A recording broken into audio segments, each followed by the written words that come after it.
Alrighty, welcome everybody to tonight's episode of Rachel and Leorah trying to face this very complex, new experience that nobody has experienced, not us, not our parents, not our grandparents. No one has ever experienced something like this.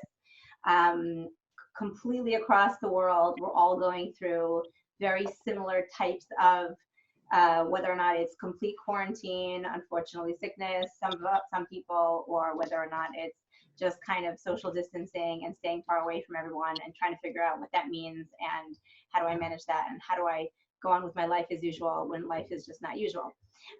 So we are here to try to get some clarity on how to make this all work and hopefully give some divrei chizuk to help everyone move forward, some practical tips, and then we're going to open things up to an open Q&A for everyone to ask some questions. A lot of you have sent in questions beforehand, so we're looking forward to getting started. Okay, so my name is Burnham. For those of you who don't know, please everyone mute yourself if you can. I think everyone should be on full mute, but I can still hear some people, so if you're joining now, welcome, and just kind of hit your mute button so that we can get this properly recorded for everyone to enjoy later. Okay, so first of all, we have to acknowledge the obvious fact, which is, I'm sorry, before that, I forgot my introduction here. So Rachel Burnham, for those of you who don't know me, Leorah Elin is here joining us. We're very, very lucky and honored to have her with us, the famous one and only Leorah. So I'm just going to give a very, very short 1-minute blurb about myself, just because most of you know me, some of you don't. But I've been told that when I just give a little bit of background, it's helpful perspective to people, for people to understand where I'm coming from. I myself was single for 14 years. It was a very difficult journey. Dated hundreds of guys, went on thousands of dates, had multiple broken engagements, and thank God found the right one at the age of 34. My husband had been previously married. His wife passed away. I was the first girl that he met since he had begun dating again. And so it was a process, it was a journey, and clearly not what we all expected.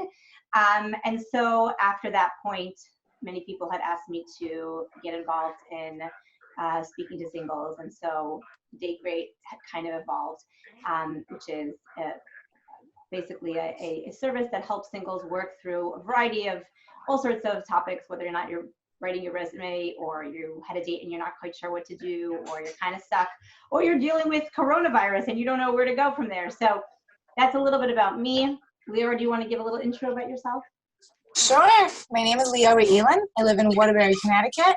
I've been doing shidduchim for about 19 years. I joined the Rebbetzins program when they opened up, and I'm honored and to be part of it and to be part of a wonderful crew of wonderful people who are really out there for one purpose and one purpose only, and that is to help everybody along their journey. Thank you, Leorah. So on to our topic for today. So I'd like to just start with kind of calling out the difficult elephant in the room, which is obviously, being single is a challenging state, whether or not you're 20 or you're 25 or you're 30, 35, whatever age you are at, being single is a challenging state. And even though many people can be successful and confident and happy in their own way, being single has many, many challenges. I'm not going to list them all, you know them already. And so even I, being single for 14 years, did not go through, COVID-19, social distancing in the way that it's going on today. So I can't even relate on that level to what you must be going through. But I know that it's got to be hard because being single makes one feel alone and isolated. So feeling alone and isolated, and now you can't either go out to weddings and be with your friends, or not quite sure how to date, or having trouble figuring out like who I could speak to, can't go to work, kind of at home. That is a very difficult nisayon, very difficult nisayon. And we're going to talk about some tips in which we can try to navigate this and make it a productive time. So I just want to call that out and say, Anochi b'tzara, I'm davening for you. I know many others are. And, obviously we're davening for shidduchim, but more than that, to just have peace of mind, to have that sense of internal calm, which a lot of us are struggling with now with all the, chaos and anxiety going on. So that everyone should just know that we are here because Hashem wants us to be here, that Hashem knows what's best for us, even though it could seem very much not that way, and that this is where we are, this is where we need to be, and we're going to make it through, and we're going to make it through together. So we are here to say, we're here for you, we want to help you through this together, and that's why we put this together. Obviously, tremendous yasher koach to Rachel Stavrowski and to Rabbi Leifer for putting this all together and arranging it. So tremendous for that. And let's get started. So, what are we going to do during this time? What are we going to do? There's many different ways we can handle this challenge. We can choose to sit home and cry. I don't have dates. Even if I did have dates, I can't even, how am I going to go out and date them? Right? We can choose to obviously be positive. We can choose to take this time and reflect inward. And so we want to talk about some of those ways in which we could take this time and make it the most productive. So, I think that it's very important to acknowledge that sometimes not dating can contribute to your dating just as much as dating can. What I mean by that is when somebody is going to run a marathon and they decide, I want to run a 5K, it's not going to be very smart if they just get up one morning and say, how about if I run a 5K marathon tomorrow? Because they probably won't make it and they'll be exhausted, falling apart, aches and pains, and will say, forget it, I'm not doing that again. What the smarter thing to do is you say, you know what, I think I want to run a 5K in 6 months or a year, and really pace themselves and really plan accordingly and work out and have a trainer and set goals and really reach those goals so that when they actually get to the night before that real marathon, they are prepared, they are ready, and they are confident that they have what it takes to at least give it their best shot and have a really solid fighting chance. And so I would like to hope that this time, if you're not muted, please mute yourself. If you're on and you have not muted yourself, please mute yourself. Thank you. So I would like to think that many of us could take this time to look at our dating life that way and think about, well, if my dating is on hold right now because for whatever reason I can't go out or I'm choosing not to go out, then what can I be doing to prepare myself for dating? Maybe it's I need to work on getting that resume, polished up. Maybe I need to get some better pictures up there. Maybe I have some time to do a 2-3 minute video that I can send around to shadchan and, introducing myself so they know who I am. And I know the Rebbetzins Network shadchanim would love that because it gives them more perspective in terms of who you are, where you're coming from, and more about personal touch. Maybe it's time for me to say, you know what, like I find myself to be very indecisive. I find myself to be very anxious. I find myself to not really be clear on what I'm really looking for. I just kind of go when someone sets me up and I'm not really sure what I'm looking for. Now would be a great time to really try to iron out some of those kinks and figure out some of those things. So when this does, Mirz Hashem, very soon clear up and, die down, that we're able to be prepared and ready with a better foot forward than where we were before this all started. I would say that would probably be the best case scenario. So let's talk about, I want to just pause there. Leo, anything you'd like to introduce at this point? Yeah, I think what you're saying is brilliant because it's giving the opportunity for people to recognize what their purpose is right now. Everyone is going through this. People who are married, people who are at work, home from work, people who are single, everyone's going through this. But as far as I want to bring to surface that many times a person will take a break. I'll call someone up, I have a shidduch idea. I say, thank you so much, I'm taking a break right now. Whatever the reason. Their heart was broken, they broke somebody's heart, they need mental, emotional time to themselves. And there's that time period to say, I need time for me to develop me. Now we know that Hashem is in control of the world, but very often we sort of take a certain stand of control, like I control my life and all the decisions that I can make for my life. But here, Hashem is saying, everyone's going on hold. Now, some people might still date. We're going to talk about that today. We're going to talk about Skype dating. We're going to talk about speaking on the phone. We're going to speak about taking a pause from dating. But the general way of dating, we know, at least today, is very different than the way it was last week. And we don't even know what the coming days are going to be. But the one thing that we know for sure is that Hashem has in mind that right now, You're taking a break to some level, to some degree. And with that break, with Rachel Burnham, we're going to develop strategies and ways for us to better ourselves and to prepare ourselves that when we go back out there in the dating field, we have a better sense of self, and we're a better candidate for that relationship that we're now going to enter. Thank you. Thank you, Leorah. I'm just going to remind everyone to please mute yourself because it can be disruptive when we're trying to allow everyone to hear clearly. Thank you. Okay, so let's talk about some of those optional scenarios. I'm not going to give any psak halacha here. That's not my place. I'm not going to be your parent and tell you what to do, nor your doctor. We're just going to visit various options of different practical tips of what we can do here. And then you will decide with your parents or with your Rav or with your doctor, mentor, what makes the most sense for you in particular. And we just like to give a few options here. So let's start with the option of,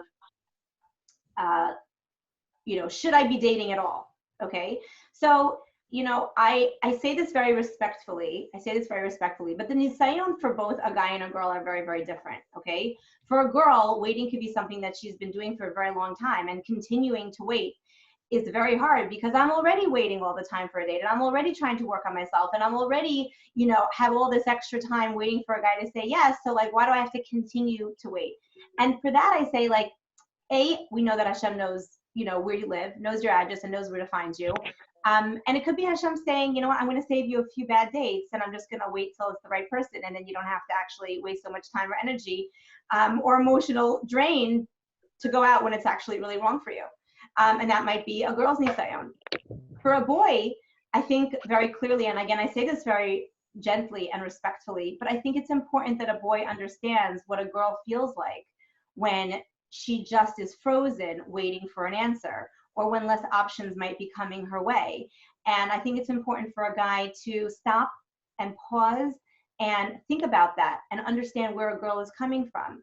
I think that there are different nisayonos. For instance, a boy often will just go out and go out and go out and go out because there are names that come up and he looks into it and it seems okay and he just continues going. But what ends up happening is we don't often take time to pause and think about, where are we going? How did I get here? Should I be going out with girls like that? No time to take a breather. So for instance, when you go to the gym and you work out, they don't recommend that you work the same muscle group every single day. They recommend that either you work out every other day, every third day, or you alternate exercises for different muscle groups so you're not working the same muscles at exactly the same time.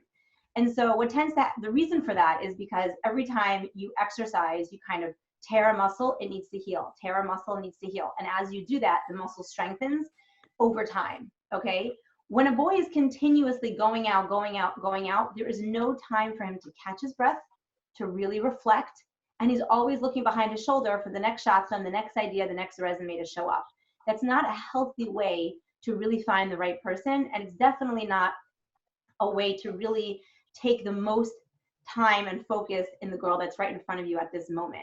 Now listen, you could do whatever you want. You don't have to listen to me. But I've just seen from my experience, and I know that Leorah's seen from a lot of her experience, that it's very important to take stock in what worked in a relationship and what didn't. Because dating is a process of self-discovery. And as you're dating, you're discovering yourself. Because until you're with somebody else, you only see yourself in your own perspective. You don't see yourself from somebody else's perspective. And so it's very, very useful to be able to take that time to think, to prioritize, to figure out what's really important to you. What are my needs as opposed to what I think I might want? What things are actually working as opposed to just this rat race of more resumes and what more resumes? And is more dates actually that beneficial to me? So for instance, in the shtetl, when they had a good option that came up, they really tried really, really hard to make that option work. Very, very hard to make that option work. And it reminds me of when I had, when the Iron Curtain fell and the Russians started coming in, so they came into a grocery store and they saw 50 different types of cereal, and it was just so overwhelming. They were used to some bread and some potatoes and some vegetables, and that's it, right? And that's it. You know what they ate? Bread, potatoes, some vegetables, and whatever combination they could make with those simple foods. And so the shidduch world has become this potpourri of variety and endless options, which makes a person feel like they have endless options. For a man, for a guy, it could feel like, well, I can always just find another girl. And that's very exciting and very attractive. Girls want to go out with me, shadchan like me, people want to go, marry me. This is great. I've got so many options. I feel so good. At the end of the day, a guy's coming home to usually an empty home or an empty roommate apartment. There's no dinner on the table. There's no one to keep him company, and there are no cute kids, sleeping in the other bedroom. So the reality of making one relationship work is challenging. It takes effort. It takes communication skills. It takes perseverance and really working through things. But that can yield tremendous, tremendous fulfillment. So the nisyonos are different. And for the girls really have to be patient and really have to continue to do what they've been doing and hold on tight for the ride. Hashem knows where he is. I firmly believe that when things like this happen, it brings out a deeper side in all of us, because we realize, wait a second, this is big. This is huge. The whole world has shut down. People aren't able to have chasanas. My husband hasn't gone to a minyan since Thursday because we're in total shutdown here. You can't even find a minyan in town here. This is serious, right? And so it makes us reflect, and it makes us introspect and say, what's really important? Is it really important that, when someone just gave me a no for a boy because he was 2 inches shorter than she had dreamed, is that really what's important? Or is it that, life is short and life is important, and building a family and a home is important, and that's something I really want and I really could have? And how much effort am I going to try to make that right relationship right in front of me work? And so we're going to talk about some practical tips now. Let me pause if Leorah has anything that she'd like to. Oh, I'm not shy. I'll chime in whenever. Okay. Okay. Thank you. All right. So we're going to jump into some practical tips here. Okay. So here is the spectrum of options. If you have met a girl a couple of times and things are going nicely, then if the two of you decide that you're both comfortable to continue on Zoom or Skype or FaceTime or whatever it is you choose, then that might be a very good option for you. I'm just going to visit this option. We'll visit all of the options, and you're going to choose what works best for you. So some of the options to do that is A, continue dating as it goes. Try to prepare some kind of game that you can both play. There's all sorts of interesting kind of virtual aquariums, virtual museums, all sorts of interesting reading material that you could read separately and then discuss. So be prepared that if you're going to be doing continuous Zoom or FaceTime, it could be more awkward, and it could need more preparation before the date so that you're prepared to not just sit there and have nothing to say. Oh, what are you doing all day? Nothing. What am I doing all day? Nothing. Oh, this is boring. No, don't go into your FaceTime like that. You need to be prepared, okay? If we're going for a walk and a talk and we're going to a restaurant, naturally things come up. But when we're FaceTiming somebody, there's nothing coming up. It's just you and me. So you need to do extra preparation for that. As a guy, instead of planning where you're going, plan about what you're talking about. What books have you read? Maybe you'd like to send her a link to a great museum, and you can both visit the museum together and discuss it.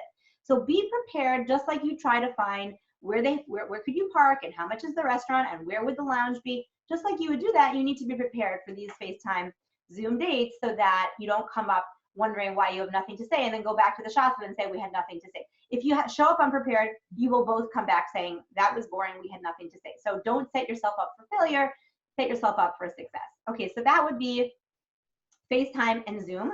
Yeah, Leorah? I want to chime in. Okay, sure. I'm ready. Go for it. Another thing I want to add in is that a lot of pressure sometimes on the guys that they have to plan everything. Typically speaking, which probably isn't happening now, they have to pick the girl up, right, traveling to her, and then they have to decide where they're going, and it costs them money.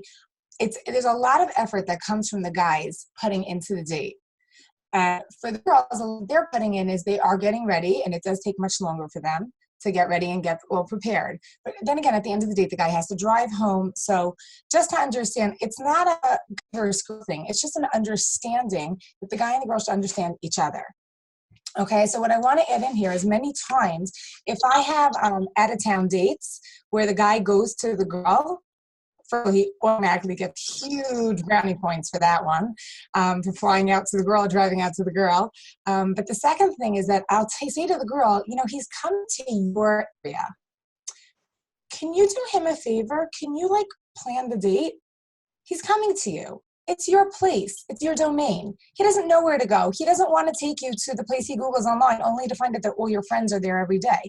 It doesn't work so well. So I'll always say, do the guy a taiva and help him date you in your area. So on a Zoom date, I would recommend guys and girls. It's not one person's responsibility for the communication. Communication works both ways. Both of you are fully responsible for it. Guy, please prepare. Girl, please prepare. Hachana is everything. Please bring it to the table. Another thing to add in about Zoom is nobody expects you to treat a Zoom date like, let's go here, now let's go here, now let's go here. Oh, it's 3 hours later. Now, obviously, if your Zoom is going great, that's wonderful. But there's a perfect understanding that Zoom is not in person. And it doesn't have to be as long as an in-person date, whether it's a first date, whether it's a 7th date, it doesn't have to be the same. And you have to respect the, it almost gets tricky, like to feel chemistries when you're on Zoom. But respect it, be okay with it. Say, okay, I get that this is a little bit more difficult. It's a little bit more awkward. It's not as natural. I have to stare at you the whole entire time while I'm here. Yes, it can be a little bit intense sometimes. So let's lighten it up. Let's accept that it could be a little odd, and it's okay if you sort of say to yourself at a certain time, we're gonna, you're sort of prepared to end it respectfully. And also coming up with an ending that's not awkward is also something, Rachel, maybe you could help us. We could use some good tips about how to end a Zoom date. Okay, so first, so let's talk about that. But first, I just want to say that I've gotten a lot of comments like, well, I just don't do FaceTime. It's just not ideal. I just don't feel comfortable. People, none of this is comfortable. I haven't left my house in days. I haven't worked. My kids are with me all day. I can't clean for FaceTime. None of this is ideal. I love my kids. But I'm just saying, none of this is ideal for anybody. What we're trying to do is make do with a situation which is not comfortable and not ideal. And I would urge you to focus on one thing.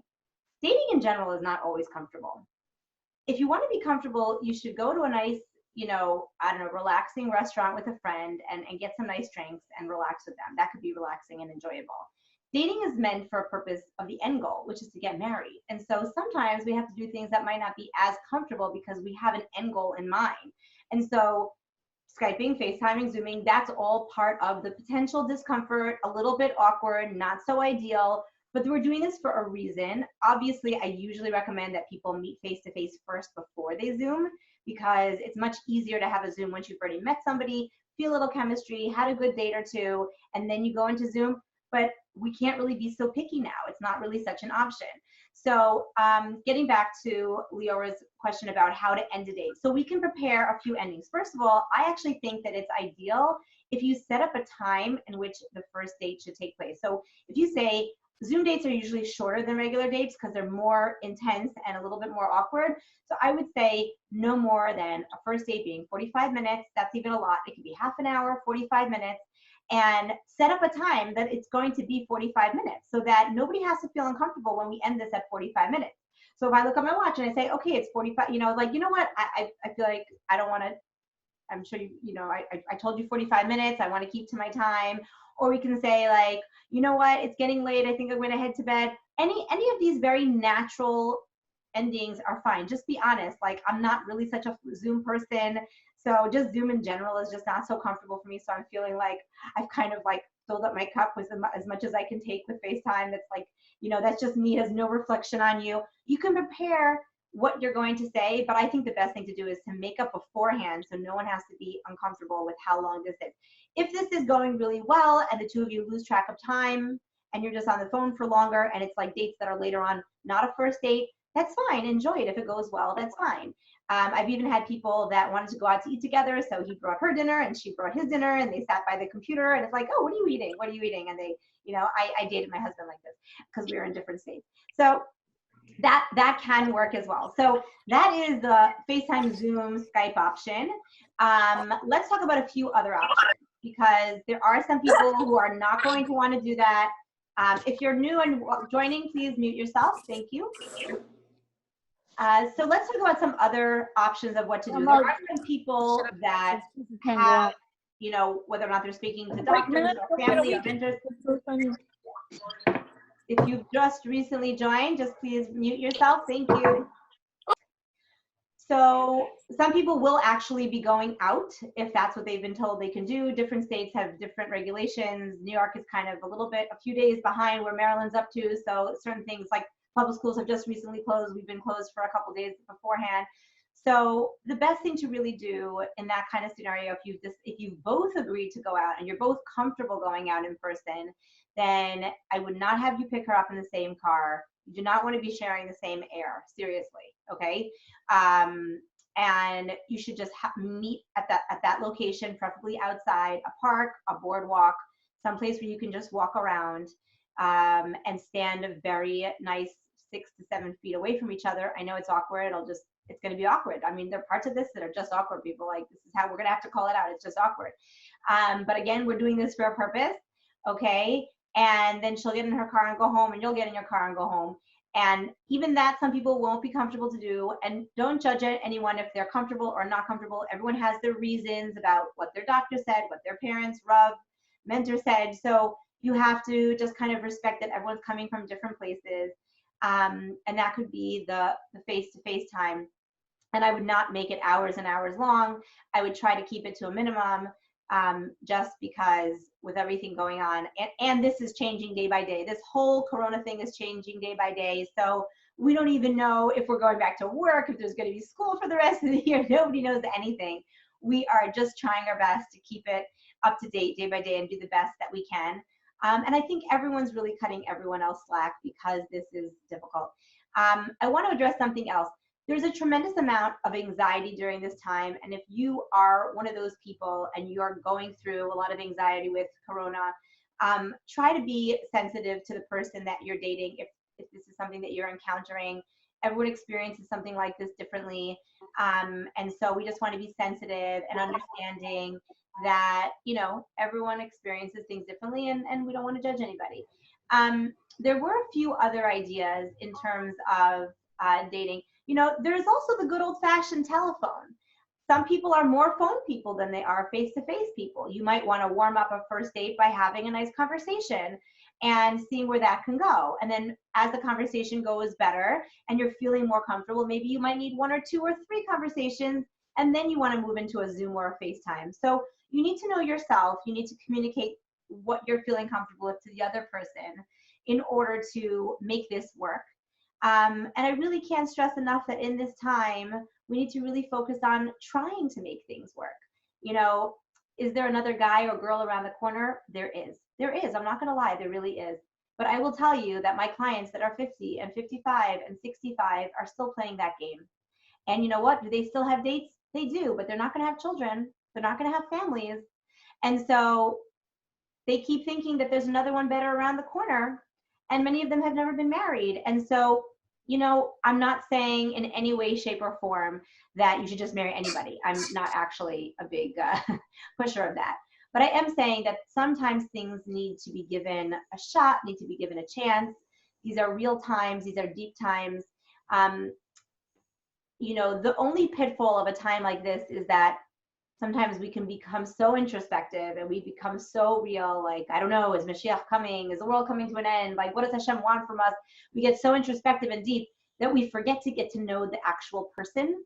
And we're just talking about the situation and Hashem and what does Hashem want from us, which is all wonderful and good. But we have to make sure that if we're dating somebody, we're also focused mainly on getting to know them to see if their qualities would be compatible to mine, so that we can make this work long term, not just during the lifespan of Corona, right? So I hope that I don't have to say that, but I figured I would just kind of throw that in. And I'd like to see if Leorah has any other things that she'd like to jump in with.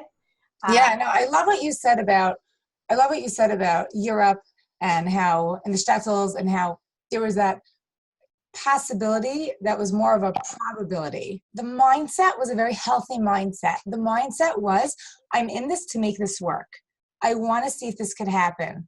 I just want to say, as a shadchan, I love working with people that have the mindset. It's an optimistic, it's realistic also, but there's an optimism there, type of a mindset, which is, I really want to make it work, or I really hope I'm going to, try to see this through, versus people who are like, yeah, I'll go out. How was the date? It was fine. I guess I should go out again. Just as a receiver of hearing communication, I so appreciate working with somebody who I'm probably going to see them down the aisle, whether it's me or a different shadchan. It's just so nice to work with people who are trying to make it work. And even not so many years ago, like even in America, just a few decades ago, when people tried to make it work, the mindset was, I want to try to make it work. I know a couple that was dating. Their grandparents many times over at this point, and they said that when they were dating each other, the guy turned to the girl and he said, I don't know. I don't know. I'm not feeling it. So she said, what do you want to feel? He's like, I don't know. I feel like I'm supposed to like hear bells and whistles. So she said, do you want me to bring bells and whistles on the next date? I could ring bells and whistles, you know? Anyway, they are more than happily married. They're much, much, much older. They are fabulous people. And I took from her story, this woman who told me her story, I took from her story that we almost feel like we know what we're supposed to be marrying. We have it all figured out. It's sort of like, and we've really been hurt by the way that society, there's a lot of benefits to society. There's a lot of benefits to technology. And with everything, there's good and there's bad. And we need to be honest with ourselves about the bad part. And it's sort of like, Amazon. Or I'll look at this resume. Is that of interest? Next. Next. I'm not saying you should look at every resume and say maybe there's something better. See where it's coming from. Maybe somebody knows you and they know your personality and they know this other person and something struck them that they really think you might like each other. You might appreciate each other. You have the same values. They think you have similar backgrounds. They think that you both have the same goals in life. Why would that be knocked off the table? Because they didn't go to the college that you liked. They didn't go to college. What? Or they didn't go to college. Or they didn't go to college. I had a guy who, a girl said no to him because he didn't go to university and she wants a guy with an education. Little did she realize, and I tried to explain it to her, that he had an opportunity, he had a wonderful opportunity, a pronounced opportunity that people will go for years to college to get into such an industry. But he got in prior to finishing his degree. So he was going to do it. But there's almost like this short-sighted, narrow-minded, I have to have it all figured out. Something I figured out is that I have nothing figured out right now. The only thing I figured out is that we're all taking a step back. And we are not in charge of anything. Today, I'm going outside. I was taking a walk with my girls because that's something I could do. I could take a walk outside. I'm so thankful to Hashem that I could walk outside. I can't go to the stores, but I could walk outside. And all of a sudden, I saw this beautiful red cardinal. And I looked at it, and I was like, that's so beautiful. Like, when do we stop and take a step back and look at what we have in front of us? We have so many wonderful opportunities in front of us. We have so many wonderful girls that are being read to us. We have so many wonderful boys that are being read to us. And we do. We just have to take another look at it. What about this? What about taking a look at the list of people who we already dated? What about that one?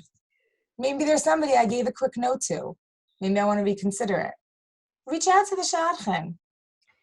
So I want to add to that. I want to add to that because I think that there might be some people that say, oh, that's just ridiculous. I can't just make anything work in front of me. What does that mean? That's just kind of very narrow scoped and I just don't feel comfortable hearing that.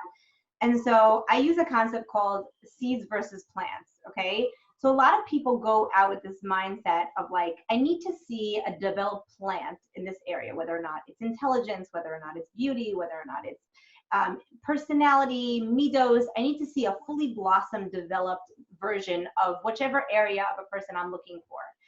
And typically when you're younger and dating, you're just not going to see that because you're young and you're not so developed. What we're looking for is not fully developed plants. What we're looking for is seeds. We're looking for potential. And when we plant those seeds and we water those seeds and we nurture those seeds with sunshine and patience and love and care, those will grow into the plants that we're looking for. So what I think Leorah means is that, yes, if you see someone that has those seeds, the potential is there. A lot of the qualities that you're looking for are there. It hasn't been perfectly developed yet. It hasn't been fully grown yet. It needs time. It needs sunshine. It needs water to grow, but it's there. That's something that can be visited. If there's something that has no seeds, I cannot stand this person's company. I just want to go home. I'm so, unattracted. We have nothing to talk about. These are not areas in which we're forcing people to say, yes, try to go make that work. Right, not at all. About when there are seeds that can be planted and people tend to toss it away because it's not exactly what they had in mind, or they don't see the long-term plant, blossoming. They just kind of toss away the fact that there are seeds there, but it's not as developed as our brother or as our father or as our mother, right? The icon of men and women that we use as role models, which Baruch Hashem, many of us have wonderful role models, but when we go on a date, we're dealing with someone who's undeveloped because they're young and they're single, right? When you're married, you work on each other together as a team, and that what emerges from there is somebody that's greater than themselves, because now it's two. And then you have kids, you have to give to them, so you become a giver in a way that you never could have been a giver when you were single. And so I think for those people that have the seeds, we have to say, I'm willing to accept that there are seeds here that need to grow. They need to be nurtured. They need to be watered. But we're not there yet, and that's okay. I'm still going to stick it out and try to see what I can make of this. And there's going to be plenty of people that will go down their list of people they've gone out with, and there will be nobody shaykh for them. Yes. And that's okay too. Correct. I'm just trying to think if there's anything else that we haven't covered about the dating. We did FaceTime and Zoom and phone calls, dating ideas. And like I said, there are going to be people who are going to choose not to date. And if you are choosing not to date, think about what it is that you feel will be most productive for you to work on now. Is it best for you to work on, working on your resume, sending out those videos to shadchan? Maybe I need to read a book on fear of marriage. Fear and anxiety of marriage is something that comes up a lot with a lot of people that I work with. Maybe I have trouble making decisions. Maybe I'm stuck on something, and it really doesn't have to do with me. I kind of grew up in a home where I didn't see a healthy marriage, and I need to find some role models of healthy couples that I could emulate because I am stuck. And maybe I need some help because I'm stuck. What are those things that if you're choosing not to date, or even if you're choosing to date but dates are not coming up, which happens from time to time, what am I choosing to work on now while I have all of this extra time on my hands that I can be kind of working through that training myself for that marathon, for those dates when they do actually come up and we're faced with them. So I think that those would be some healthy tips. I think that we might be ready for some questions. Is that possible? Am I missing anything? I just want to add one thing before we throw out the questions. Sure. Okay. I also want to say that it is a time that I think all singles should know that shadchanim are thinking about you more than ever. Yes, we're home, we're busy, some of us are working remotely, the house is filled with the kids. At the same time, we are thinking so much about ideas because there is some downtime. Even if the downtime is it's not that I'm at work and I can't take phone calls or I can't respond to messages. It's a little calmer. Sometimes it's crazier, some moments, but sometimes it's calmer. And we are thinking about you. I have had such a nice amount of beautiful messages from people sending me messages saying, I want to know how you're doing, how you're managing. Just wanted to let you know that if you think of anyone for me, I'd really appreciate it. And I thought it was so sweet because it was said in such a calm way, and it was said in such a, I just want to remind you about me type of a way. And, to all of them I wrote back, thank you so much for reaching out, and how are you doing? And I want to know how they're doing and how they're handling the situation. But everyone's still putting shidduchim together. Very often, if I come up with an idea, I always laugh. Like right before my son's bar mitzvah, I'm like, this is it. I'm going to finish all shidduchim now, and I'm not going to do anything a month before the bar mitzvah. So of course, 2 weeks before the bar mitzvah, a shidduch that I read 3 months ago said, okay, we're giving a yes. So I'm like, so I had to run and go do it because, it was a good idea. So in Baruch Hashem, they got married, But so often, like, people have ideas, and we put lists together like, okay, I really want to work on this idea. I want to work on this idea. I want to work on this idea. And sometimes we have to pace ourselves. We have to pace ourselves saying, I can only do 2 shidduchim at a time. I can only do 6 at a time. I can only do 1 at a time. But we're still putting it together. It's always being worked on. How often does a shidduch come up that you give a yes to weeks later, months later? So everyone is still working on shidduchim. So no one is alone here. Even if there's a little bit of this wait period or wait to meet in person, we're not saying wait with shidduchim. No Burnham have come out saying wait with reading ideas. Everyone is saying read ideas. Shidduchim are still happening. So that is what we are still doing, and that is definitely a message I wanted to give over. And I think that, overall, this hasn't changed at all, that how we're going to choose to handle the situation, either negatively or positively, is definitely going to have an effect on the types of shidduchim that we attract and the kinds of shidduchim that people want to even set us up with if they do. When you take a challenge, and this is a challenge for everyone, there's no one that is not challenged here. Are you handling it positively? What do you do when life throws you a curveball that you completely didn't see coming? What do you do? Like, how do you handle that, right? So I think that this is a good way for us to see the real side of people and how we handle challenge. And with a smile and positivity, it's beyond attractive to a guy, to a girl. And I think if we can all really try to say, like, it's amazing. If you just go online, it's just a most amazing thing to watch Klal Yisrael figure out every which way to keep ourselves busy, to make weddings and, in the parking lot, and balconies are like singing and dancing in Eretz Yisrael. Like, there's just all the online material for kids and crafts and things to do. It's just really unbelievable. Like, Mikam Klal Yisrael, to be able to like figure out ways and how to like make everything work. And so like Hashem tests us, and we were able to do it. We can make it through, and we definitely can make it through a lot better together, and with a smile. So with that, let's try to go to some of your questions. I have a bunch of emailed questions right here. I'm just going to go through them as we speak. Give me a second while I just pull it up. Okay. All right. So, should we be flying to go on dates? I think that it's quite clear at this point that flying is not a very good idea. I would definitely not recommend flying. There might be situations where somebody should fly somewhere. I would recommend not just for I'm not a doctor, but just all the shared air is not a good idea. So that was a pretty simple one.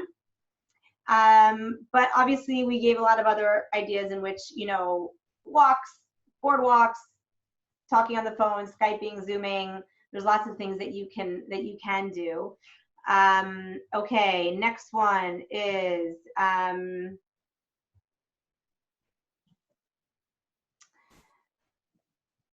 what do I do if I've been dating a girl very seriously and we're holding by getting engaged? Engagements have already been discussed.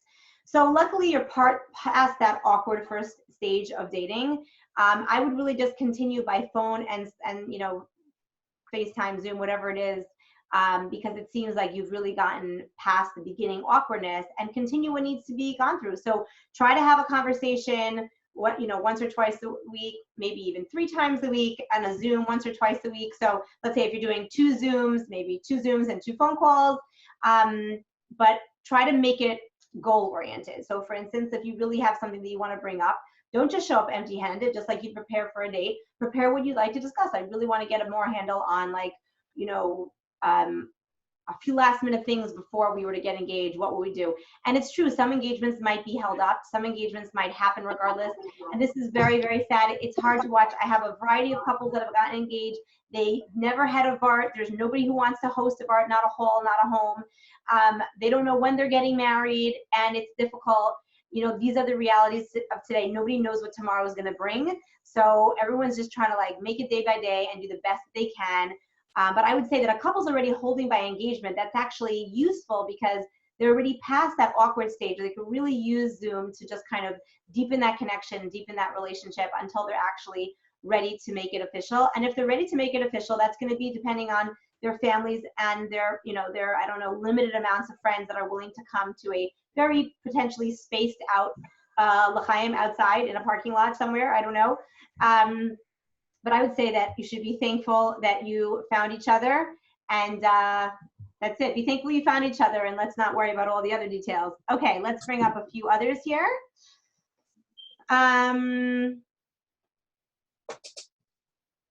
So somebody wanted to know, why is it that shadchanim sometimes can't take no for an answer? I'm going to tell you why shadchanim can't take no for an answer. This has nothing to do with quarantine. This has nothing to do with quarantine. A lot of these questions, by the way, don't have anything to do with quarantine. So let me tell you, I can really play both sides of the fence there. I read a lot of shidduchim. I was on the other side for many, many years. I could really give you both sides. So on one hand, I really hear, why can't shadchanim take a no? Let me tell you why they can't take a no.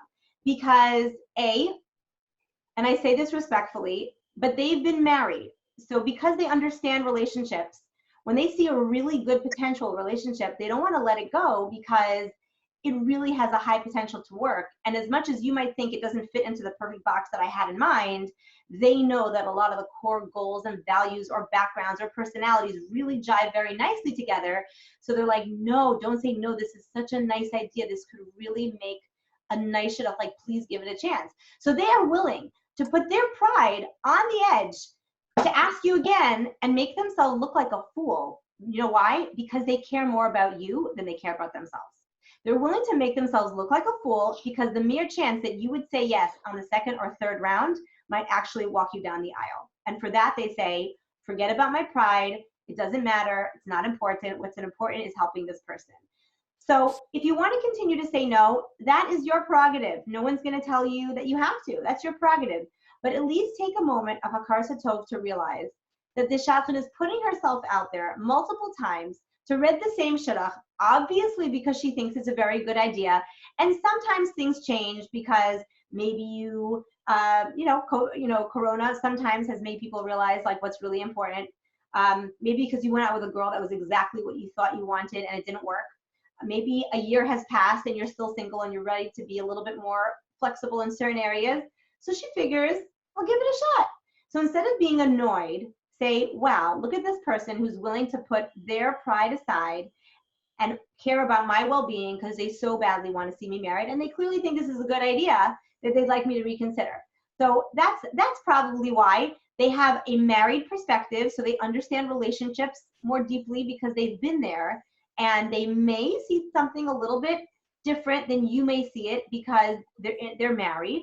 So I would give that to them. But if it really doesn't work for you, you have the prerogative to say no. That's all. And you might even have the prerogative to say, I really appreciate you bringing it up. You've brought her name up already 3-4 times. I really don't want to go out. It's not an option. I really would appreciate it if you could just respectfully not bring it up anymore. There's a nice way to say everything. And I think that could be, that could be said respectfully, obviously respectfully. But that's how I would answer that question. All right, let's go on to the next one.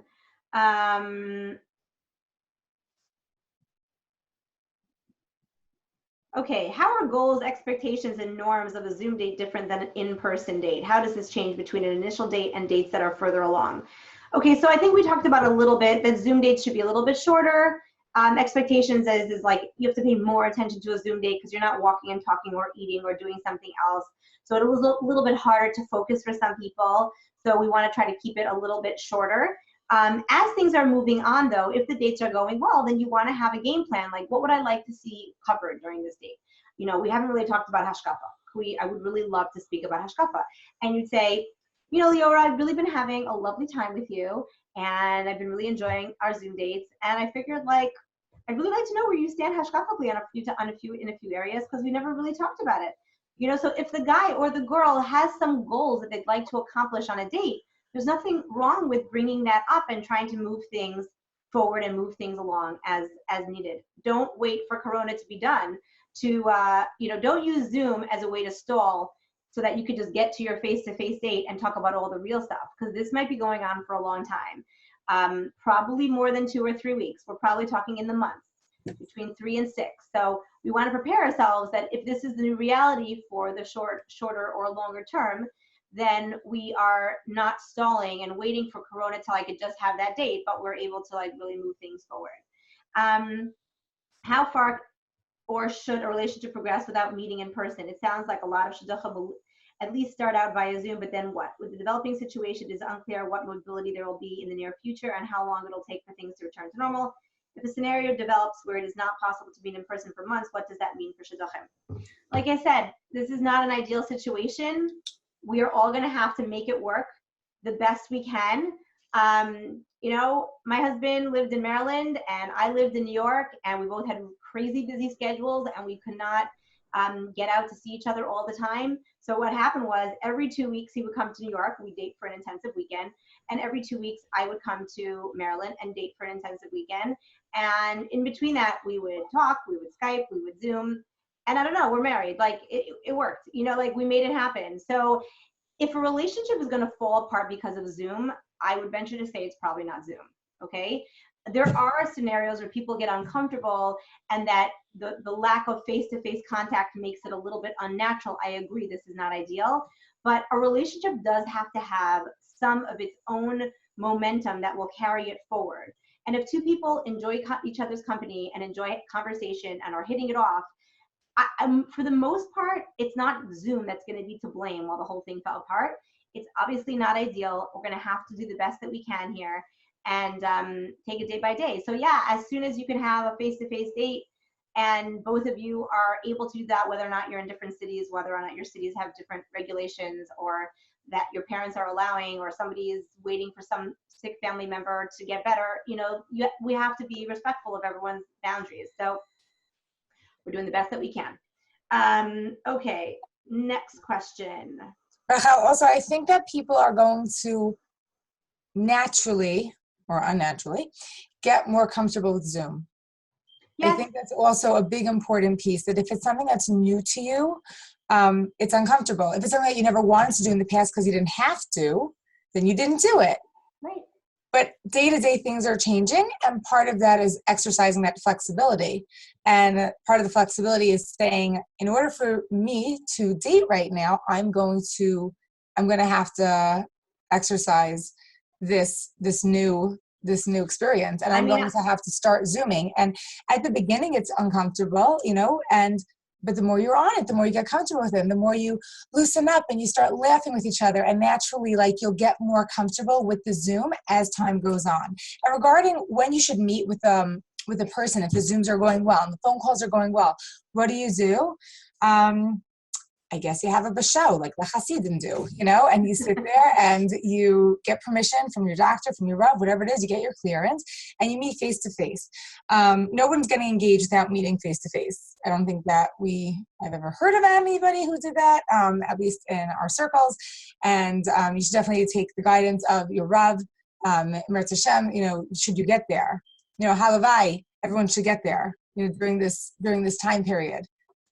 I think that it's going to also be as awkward as we make it.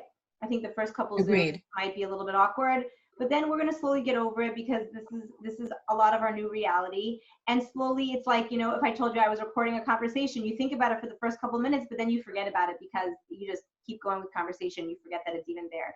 And I would add, like, you know, I'm sure Razel and Rabbi Leifer and Leorah know nothing about this, but life is all about being flexible. I mean, there are only I don't know anything about that. Yeah, I mean, there are only many times a day that, like, you plan A and then B happens, and then it's like we're all in the car going somewhere and we're late, and then somebody has a dirty diaper, and then this one throws up, and it's all curveballs. It's like, just, this is life. And you know what? If we can start flexing these muscles today, you will be much, much better off in marriage, let me tell you.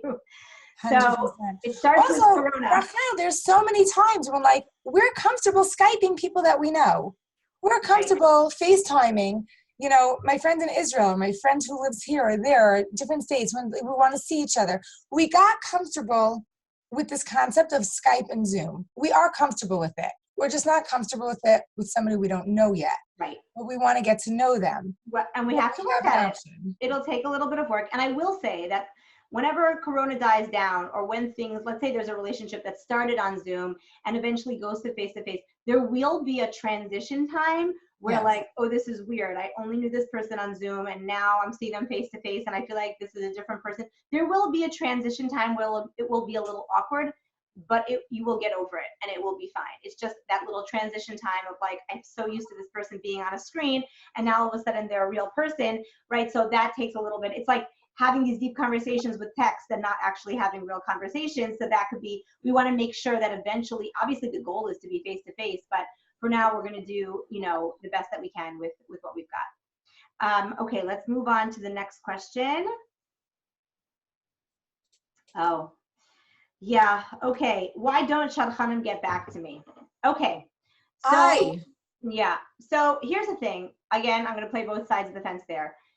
If a shadchan feels that they cannot handle the volume, they've got a busy life, work, kids, family balance, and it's too much for them, then they should cut down on the amount of shidduchim that they're doing, because if they're unable to do that, and that's understandable, they should cut down on the amount of shidduchim that they're doing.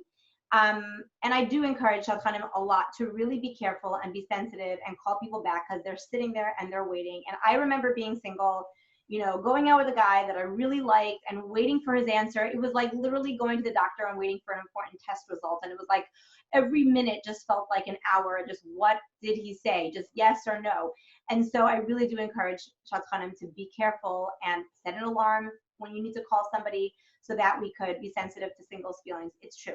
Now, with that said, people are human, and singles only have one person to care for, and that is themselves. And I don't mean to say that they're selfish on purpose. They're selfish by definition of the situation, and that's okay. I was single, I was selfish too.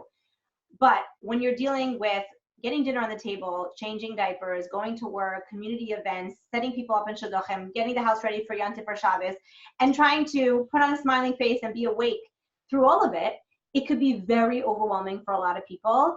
And a lot of shadchanim mean so well, but the daylight gets away with them, and they meant to call and they should have called and they forgot. Which is why I recommend that people just set an alarm. I need to call, you know, Moshe back at 2 o'clock to give an answer about a girl. But not everybody is as organized, and you should just understand something, that midos don't split. I've said this before, midos don't split. You know, a midah is a measurement, and that measurement is within a spectrum. So when you have somebody like a shadchan who's super creative and has great ideas like shidduchim, and all these ideas come to them like this one and that one, and they're making tons of shidduchim, they might not be as timely, they might not be as organized, but they're very creative and they think out of the box, which is why they thought of this great shidduch. They might not always be able to do the follow-up as best as you would like. Okay, so try to cut them some slack. Try to respectfully ask, you know, I completely understand if you're busy. Can you give me a time slot in which I can call you? What time would work for you? Would you rather me call you early in the morning, late at night? What's a time slot? I really just need 10 minutes of your time at the end of a day to find out what she said and what her feedback was.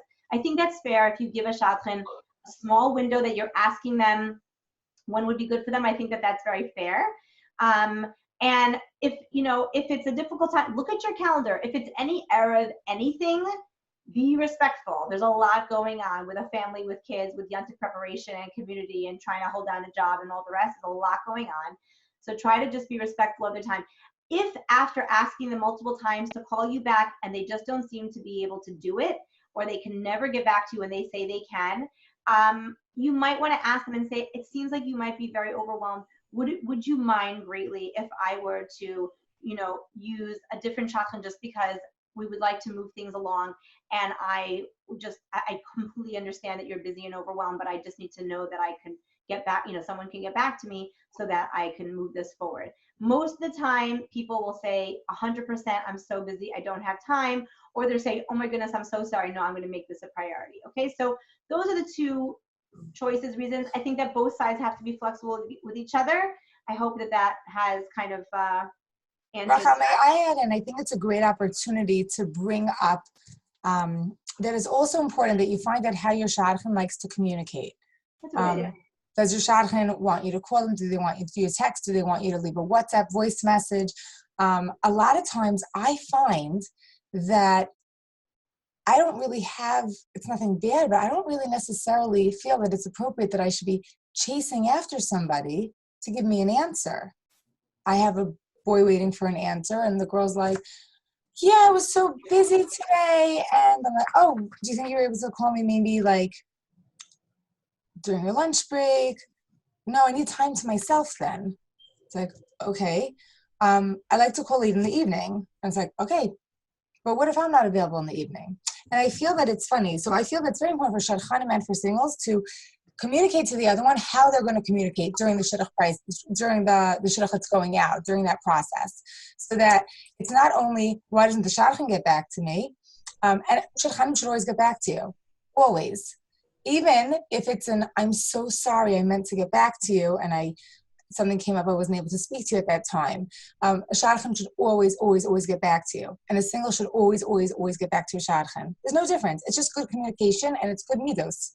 And it's, like you said before, there's a nice way to say everything, like when I get a message on my phone, also for myself, sometimes I won't even open the message because I'm like, I know I need to respond to that person. So I'll actually leave it untouched. I won't open the text yet. This way I'll know that I have it waiting for me on my phone, and then I'll respond.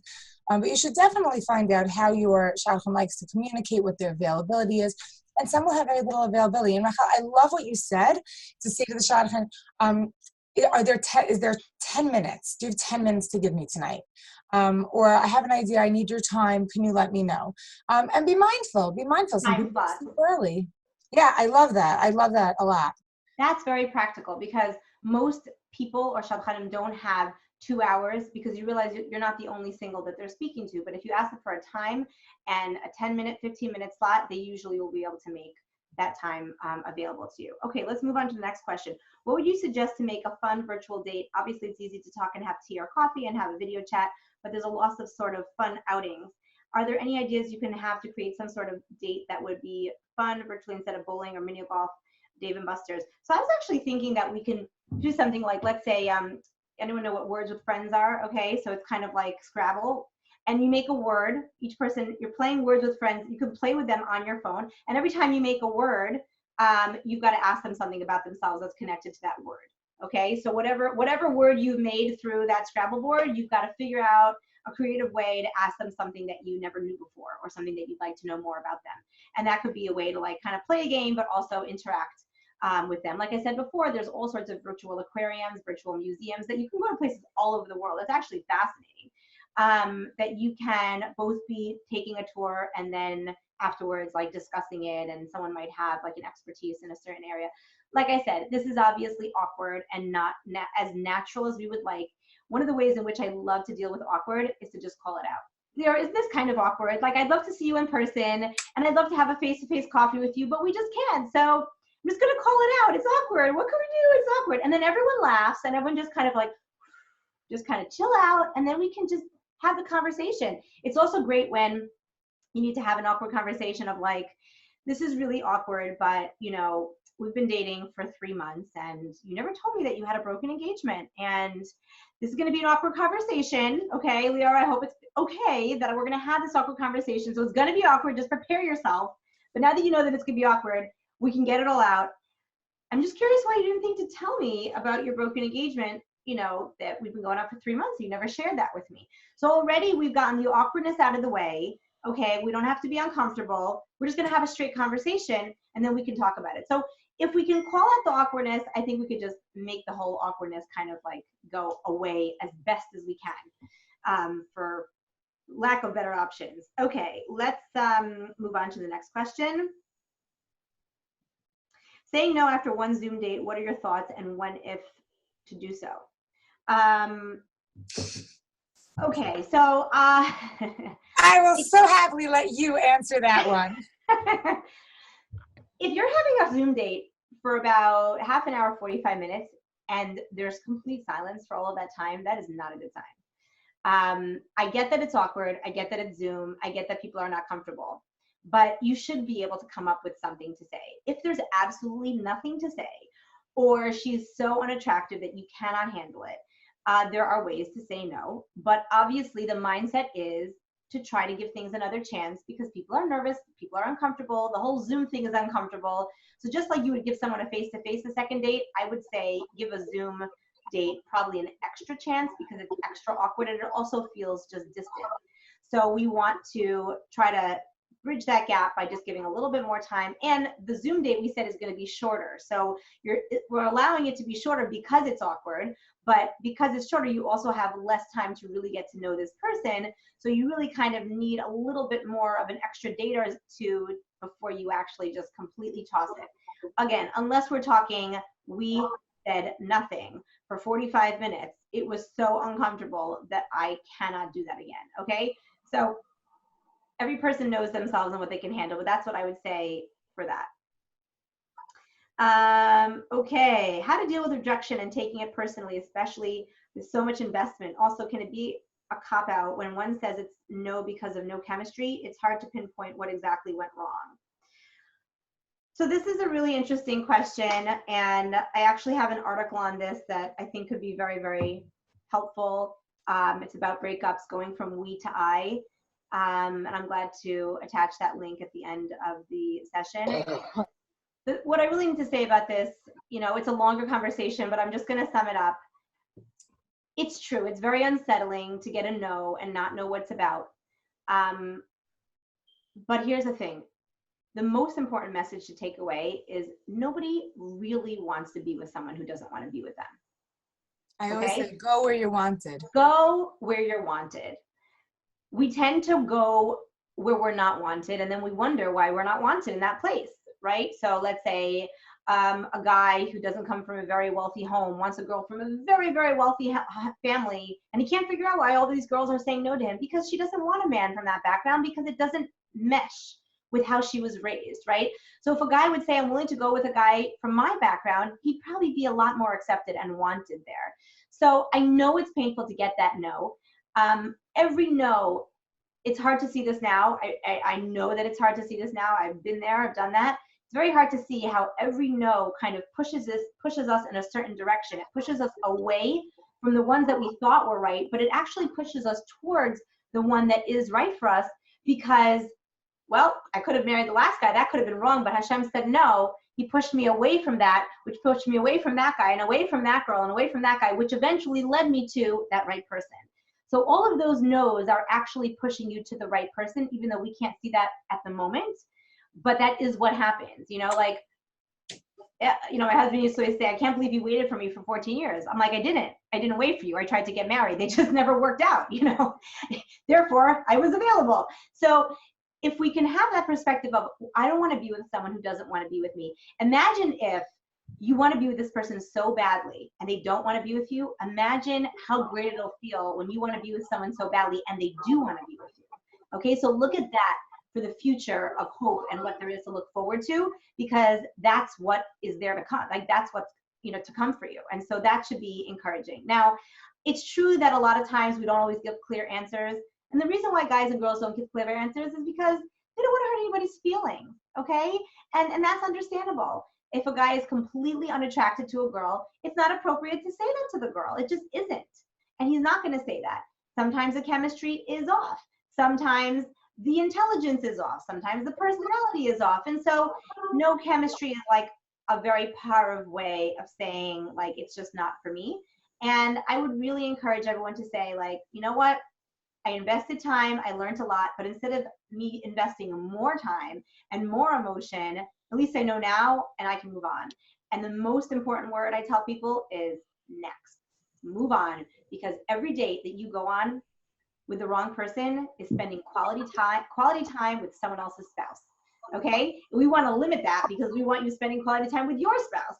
So let's try to not focus on that. Go where we're wanted and appreciate that the best is yet to come, because the person you're meant to be with is going to want you just as much, if not more, than you want them. And so if you think that you were just crazy about this person, you're going to be even crazier by the time you get to that end point. So that should be something to look forward to.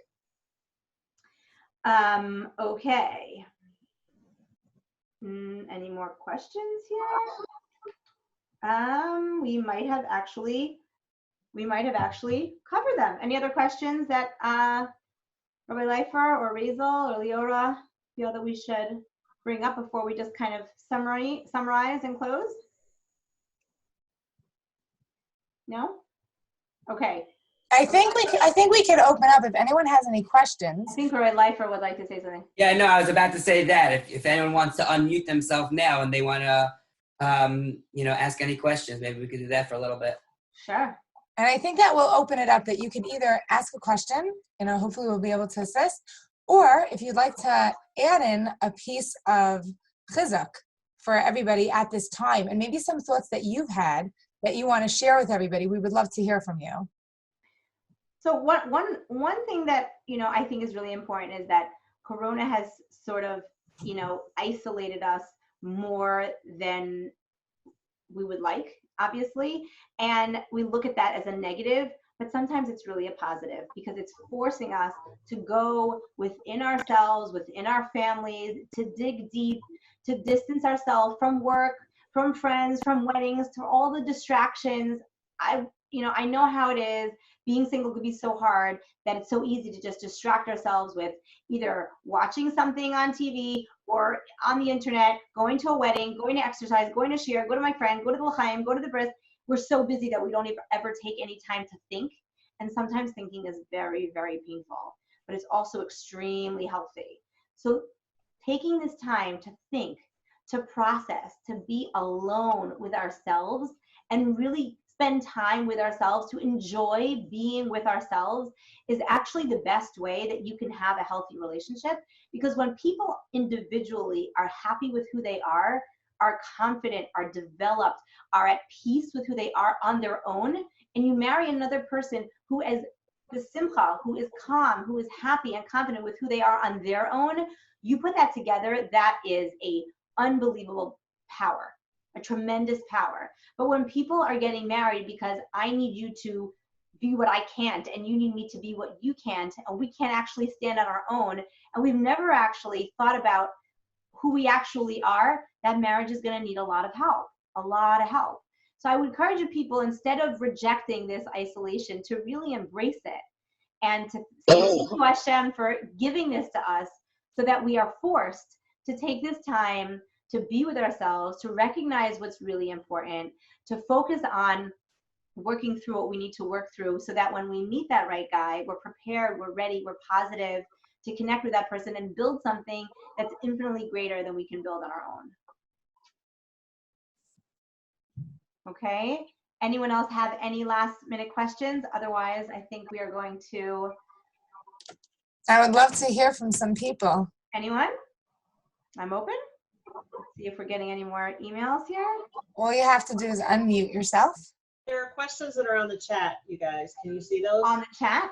Yeah, Okay, let me see. down below. Can you I'm see? only getting... Thanks, Chaya. Where do we find it? I can read them to you if you want. Sure. Can you not see them? Oh, I see them now. Chat. See chat? Do you see that? Got it. Okay.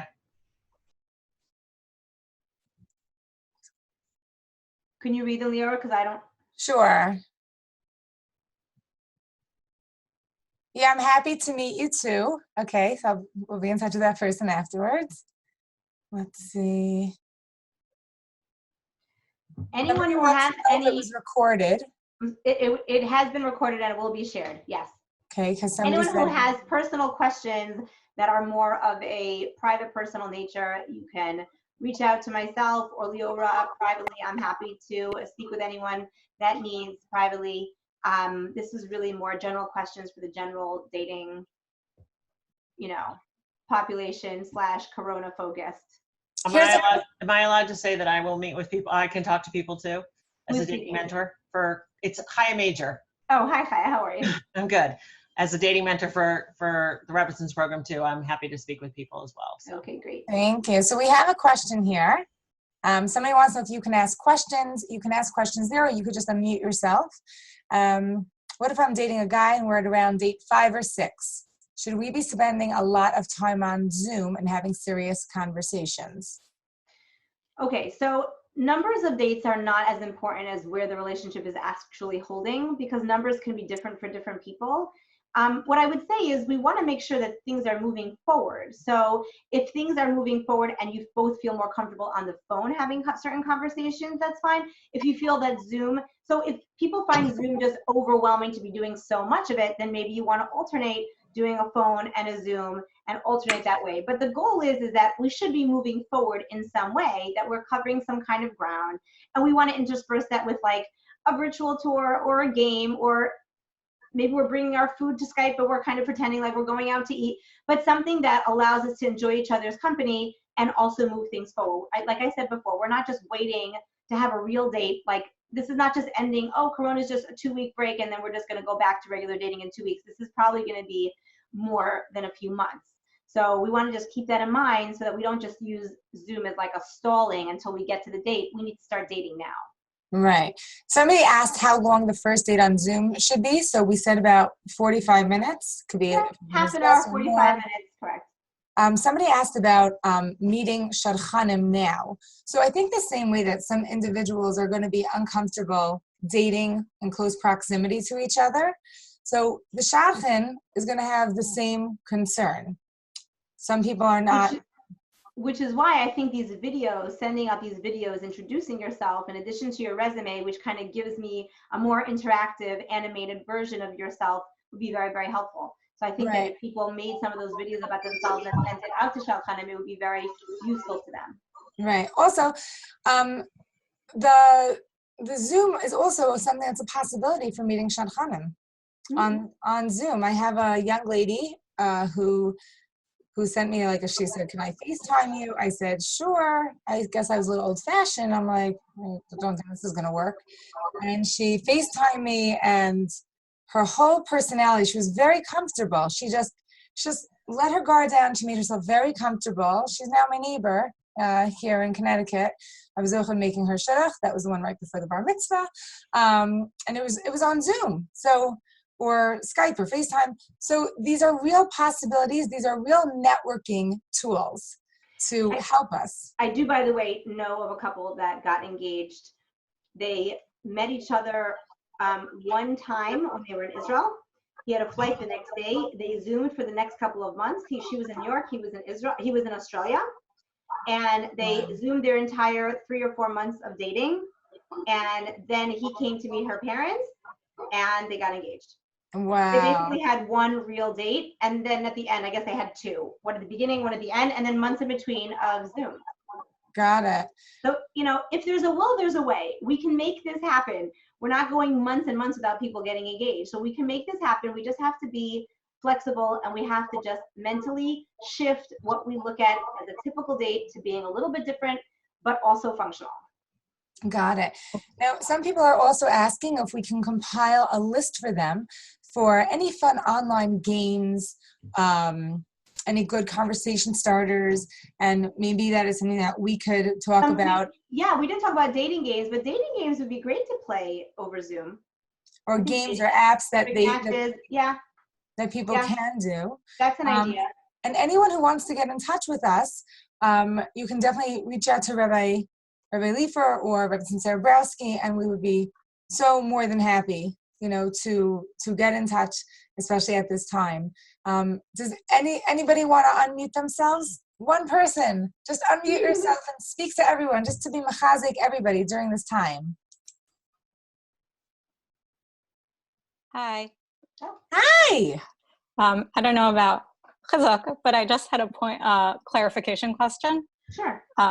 First of all, thank you so much to everyone. I really appreciate it, and I felt like really get where I'm holding and how this is for me as a single person. So thank you for organizing this, and thank you for speaking and taking your time to do that.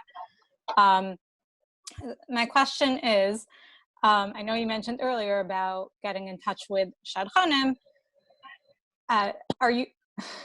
Is it really okay to get in touch with the shadchanim now? I feel bad, being in touch, because I feel like people are so busy now with, everyone being at home and all the craziness, and people, let's say, not usually being at home for Pesach, and now they are, and preparing for Pesach and all those different things. I feel a little guilty, even if it's just as simple as sending an email, because then I'm going to kind of be expecting something back, even if they're saying, okay, I'll think about it or whatever. And I feel a little bit bad contacting people during this incredibly strange, crazy, and busy time. It's very sweet, yeah. I would say that, just ask.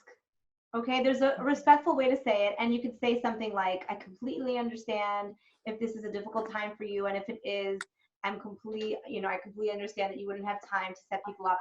But I was wondering if you do have time, because some people do have extra time because their kids are more grown and they're not working now. So for some people, it could be a good time, and for some people, it could not. You just have to ask respectfully, and they'll be honest to share. I might have some time to speak to you a little later in the evening. I only have about 15, 20 minutes, but I definitely would love to, work on it. I have a little bit extra time right now, and so it could work for me. Other people say it's really a bad time. I'm so sorry, but I will really try to keep you in mind in the future. Everyone's going to respond differently. I think just being straightforward and asking is probably the best thing to do. Okay, thank you. There. I also wanted to throw out something that's a little bit non-dating related that people might actually find interesting. So I know that for some people, there's a little bit of boredom that's setting in, because if you're home, you're not married, and you don't have kids, and you don't have to be at work, and your work for whatever reason can't be teleworking, then a lot of people are bored. And when we're bored, we tend to turn to things that are probably less productive. And when we're less productive, we don't feel as good about ourselves. And so this leads to this entire spiral that if we're doing this for more than a few months, might not be the best way to bring our optimum selves to the dating game. So this is just very random, but if anyone's interested, you can reach out to me. My husband created this website called stuckinjewish.com, which is basically a compilation of different resources for families, for children during this time. We're kind of like one website where everybody can go to, that they can get different resources, games, activities, reading material, virtual tours. And he created the website, but he doesn't have time to put everything together and compile it. So if anyone is interested in doing a chesed for Klal Yisrael and finding themselves a little bored and wants to do something meaningful, reach out to me privately. I'll tell you a little bit more about it. And the reason why I'm throwing it out there is really just because if we're feeling bored and we're getting into things that maybe we shouldn't be, watching, reading, whatever that is, or we're feeling bored and we're not being productive and we're feeling down about ourselves, then when this is all over, we're going to be a shmata and not bringing our best selves to our dates. And so the goal here is to really do what we can to increase the kind of person that we are bringing to our next dates after this is, either going on now or continues later on. And so if anyone's interested, you can reach out to me privately. And really, it's a great opportunity for chesed also. Even from home, there's a lot of chesedim that people are creatively coming up with.